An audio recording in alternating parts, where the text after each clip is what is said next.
No vídeo de hoje eu vim falar sobre como você deve montar um estudo de caso. Então eu não sei vocês, mas quando eu estava na faculdade, durante os estágios, eu tive que aprender na marra a montar um estudo de caso, onde eu precisei fazer 2 estudos de caso dos pacientes que eu estava acompanhando. E foi assim um desafio, porque eu nunca tinha feito, eu não tinha ideia de como fazer assim, apesar do professor passar, né, as informações, eu ainda não tinha ideia de como fazer um estudo de caso legal e eficiente. O estudo de caso deve ser bem formulado e do jeito que eu fiz foi bacana, deu para tirar uma nota legal. Então eu resolvi ajudar vocês que possam passar por isso a montar um estudo de caso legal, eficiente e que contenha informações bem bacanas.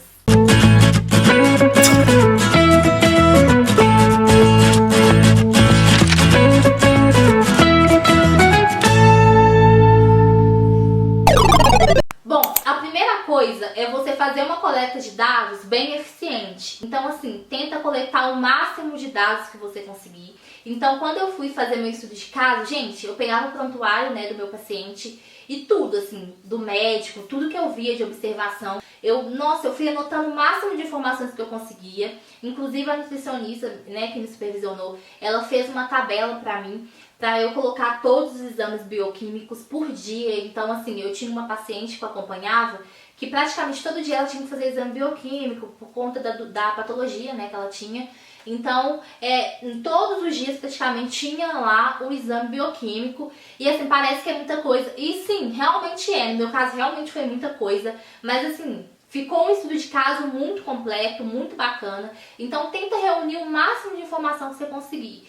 Inclusive, outro ponto importante é você colocar todos os detalhes possíveis da admissão desse paciente. É muito importante. Qual que é a história da moléstia atual? Quais foram as queixas, né, que o paciente chegou lá no hospital? Né, o que ele estava sentindo, há quanto tempo? Registre o máximo que você conseguir da admissão desse seu paciente. Depois de você ter coletado todas as informações possíveis, então assim, você pegou um montão de informações. E lógico que você não vai conseguir colocar isso tudo no seu trabalho, porque geralmente tem tempo para você apresentar e também um trabalho muito extenso, acaba que às vezes nem é tão bom, você acaba até perdendo ponto. Então assim, como você vai filtrar? Né? Juntando. Tem informações que às vezes são iguais, são parecidas, então você vai juntar elas e filtrar mesmo o que é mais importante. Nossa, isso aqui é interessante eu falar. Tenta ver, rever, né, todas essas informações e pensa no que você acha mais interessante, que vai agregar, que fez a diferença no caso do seu paciente, entendeu? Porque às vezes a gente consegue montar um textozinho pequeno através daquele tanto de informação. É como se fosse um resumo de um texto. Então é bem importante você saber filtrar também esse conteúdo que você, né, coletou. Depois disso, né, depois você já está por dentro do caso do seu paciente, já sabe qual que é a patologia dele, você vai estudar sobre essa patologia. Então é um ponto muito importante. Geralmente quando você começa um estudo de caso, você começa falando o que seu paciente tem. Então, sei lá, paciente cardiopata. Então assim, né, estuda. Porque se o professor te perguntar, me explica aí como que é essa patologia, você tem que saber falar, entendeu? Me explica aí por que você deu essa conduta, sei lá, para o paciente renal, que muda, né? Então, por que você deu essa conduta para o paciente cardiopata? Então, você tem que saber debater, né? Defender o que você está colocando ali. Então, estuda, né? Vá lá na Sociedade Brasileira de Cardiologia, na Sociedade Brasileira de, sei lá, Hematologia e pesquisa, gente. Pesquisa mesmo sobre a patologia, porque você não vai sair colocando isso no seu estudo de caso, não vai sair colocando isso na sua apresentação, mas caso seu professor pergunte, me explica aí sobre essa doença mais ou menos, você vai saber falar, entendeu? Então é muito importante. Sem contar que você conhecendo a doença do seu paciente, conhecendo a fundo, né, pelo menos assim, um pouco sobre a doença, você também consegue ter noção de qual será a sua conduta nutricional. Então, por exemplo, eu, que estava com um paciente cardiopata, eu sabia que a conduta nutricional deveria ser um pouco mais hipercalórica, porque o gasto energético é maior, né, desse paciente cardiopata. Então, assim, isso faz total diferença. Estudem a fundo a patologia. Eu tenho certeza que isso vai ajudar demais. Outro ponto muito importante no estudo de caso é você deixar a história alimentar bem esclarecida. Então você vai focar na história alimentar. É praticamente um dos pontos mais importantes de um estudo de caso. No caso, como eu fiz na pediatria, o paciente, sei lá, estava tomando mamadeira com leite tal, de 3 em 3 horas, estava conseguindo ingerir mais ou menos tantas ml. Então assim, coloca detalhadamente mesmo. A partir dessa informação da história alimentar do seu paciente, você vai conseguir tomar uma conduta nutricional para ajudar ele. Então, peraí, ele está consumindo só 60%. Por quê? Você vai estudar o porquê disso e como aumentar. Entendeu? Então vai influenciar na sua conduta. Por isso que é tão importante você colocar no estudo de caso. Os exames bioquímicos. Gente, todo estudo de caso tem que ter um exame bioquímico. Quando não tem, eu acho terrível. Porque através dele você consegue se nortear também. Então, por exemplo, se é um paciente que está, sei lá, com uma anemia muito grave ou com uma doença hematológica muito grave, quais que são os exames que você tem que prestar atenção? Hemoglobina, hematócrito. Então, assim, o máximo que você conseguir do hemograma. Então é muito importante isso, porque eles vão, né, conseguir te nortear. A mesma coisa de doença renal, pacientes que estão com alguma inflamação, infecção, olhar quando que está a albumina, a proteína C reativa, então faz diferença também na sua conduta nutricional. Os medicamentos também são super importantes, porque tem medicamentos que vão alterar, né, a alimentação do seu paciente. Por exemplo, um paciente que está fazendo tratamento contra câncer, então ele está fazendo quimioterapia.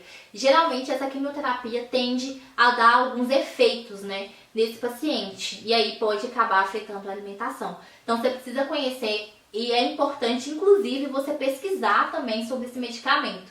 Então quando eu fui fazer meus estudos de caso, tinha muito medicamento que eu nunca nem tinha ouvido falar. Fui pesquisar para saber. A penúltima coisa que deve ter no seu estudo de caso é a conduta nutricional, né? Então essa é a parte final do seu estudo de caso.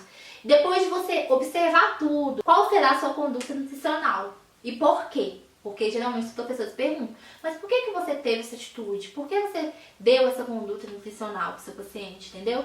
Então, assim, a partir de tudo, né, de você observar todos esses parâmetros que eu falei antes, que você vai conseguir tomar uma conduta nutricional bem detalhada, bem bacana, né? Ah, eu vou aumentar a ingestão de proteína porque é um paciente, sei lá, que tá com uma queimadura. Eu vou também aumentar, né, as calorias, enfim, você vai conseguir explicar melhor porque você tá bem por dentro do caso do seu paciente. Lembrando também que nessa conduta nutricional você vai citar, né, dieta. Então, se for um paciente que está em uso de dieta integral, você vai colocar dieta hiperproteica, dieta hipercalórica, enfim, né, quantas vezes por dia, quantas ml. Então, assim, tenta deixar o máximo esclarecido também. E para finalizar, você precisa falar do avanço do seu paciente. Então, você vai falar, né, que você começou, né, com a sua conduta nutricional, aumentou a caloria, a proteína, por exemplo, da dieta do seu paciente, e 2 semanas depois você viu que deu resultado, você viu que não deu por conta de outros problemas, de outras intercorrências. Então, você vai comentar, né? Como que tá sendo o avanço do meu paciente? Ele tá reagindo bem? Ele tá conseguindo consumir mais? Ganhou um pesozinho, né? Ele tava desnutrido, agora ele já saiu da desnutrição.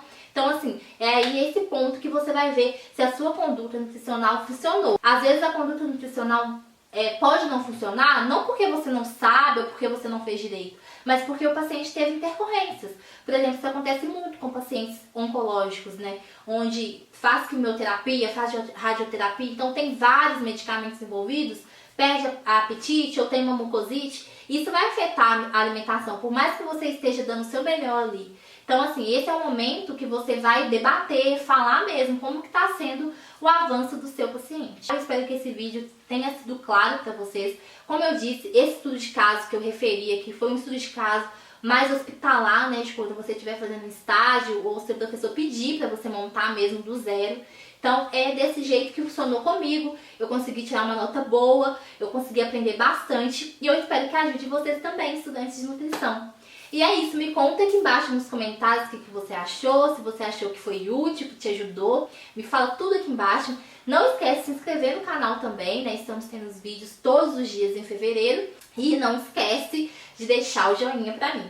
Até amanhã. Tchau, beijo!